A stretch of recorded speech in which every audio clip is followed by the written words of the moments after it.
5 seconds to go.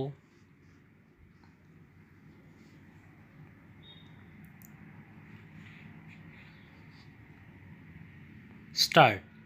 Having heard learned counsel for the parties at length, we are of the view that the impugned judgment passed by the division bench of the High Court allowing writ petition civil numbers 7220 of 2007 and 8405 of 2007 filed by respondent numbers 1 and 2 Sukanti Mohapatra and Prashanta Kumar Mohapatra is unsustainable both on facts and in law.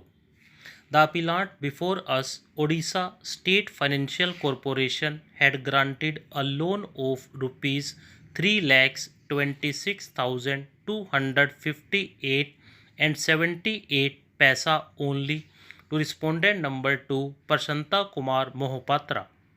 The loan was payable in 24 monthly installments commencing from 31st January 1997 and ending on 31st December 1998. It is an undisputed and accepted position that respondent number 1 Sukanti Mohapatra had mortgaged a plot bearing number 3595975 having area of 0.20 decimals situated at Moja Dhena Canal, Odisha as a security for the said loan. The loan remained unpaid in spite of several demand notices issued by the appellant corporation. The loan was finally recalled on 8th November 2002 with rupees 10,91,673 and 7 paisa only remaining due as on 30th June 2002. It is the case of the appellant corporation that the loan was granted in respect of a vehicle which had become untraceable. The appellant corporation took steps and seized the mortgaged immovable property in terms of and as per the provisions of Section 29 of the State Financial Corporations Act 1951. At the same time, respondent numbers 1 and 2, Sukanti Mohapatra and Prashanta Kumar Mohapatra were given opportunity to pay the loan amount and or to settle the dues. At their request, the sale of the property was deferred. On 6 January 2004, respondent numbers 1 and 2, Sukanti Mohapatra and Prashanta Kumar Mohapatra made a request for one-time settlement under the One-Time Settlement Scheme 2003.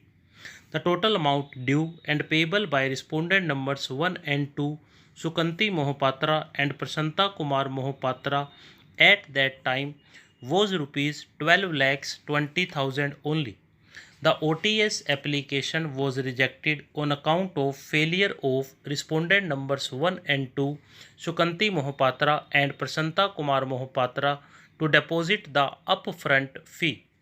Respondent numbers 1 and 2, Sukanti Mohapatra and Prashanta Kumar Mohapatra submitted another OTS proposal under OTS Scheme 2004 on 8 September 2004 along with an interim deposit of rupees 16,400 only.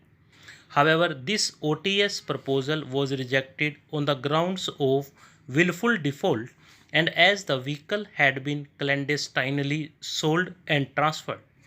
However, on the representation of respondent number 2, Prashanta Kumar Mohapatra, the appellant corporation made an OTS proposal under the OTS Scheme 2004 for settlement of dues on payment of rupees 6,27,400 only, vide a letter dated 31st March 2006.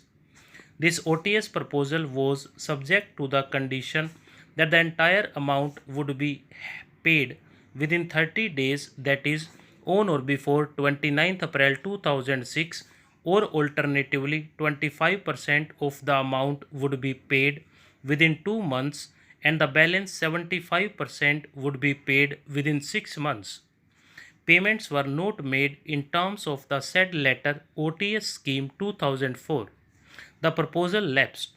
The impugned judgment records that respondent number 2, Prashanta Kumar Mohapatra, had submitted a representation dated 7th August 2006 for reduction of the OTS amount from rupees 6,27,400 only to rupees 4,27,000 only.